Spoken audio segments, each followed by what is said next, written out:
Sí, claro, vine a inscribirme para poder poner mi granito de arena para las actividades de las fiestas helenas. Y por supuesto muy emocionada de poder representar a mi bello municipio San Pedro Jocopilas. Muy contenta y como les decía, muy contenta también de poder aportar con mi granito de arena, que sería con una participación para la elección de la señorita Quiché. ¿Qué llamado le haría a las demás señoritas de otros municipios para que se acerquen y vengan a participar a la fiesta de Santa Cruz? Sí, claro, quiero invitar a las demás señoritas para que vengan también a participar y que vengan a poner su granito de arena, ya que esta oportunidad no se da muchas veces en la vida.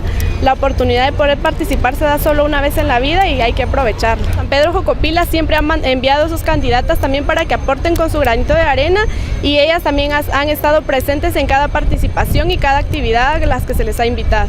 Una invitación para este viernes 10 de agosto, que va a ser el día de la elección. Sí, claro, quiero invitar a todas las personas para que nos acompañen para la velada y elección de señorita Quiché, ya que estas actividades están hechas para que las personas nos acompañen y vengan a compartir con sus familias.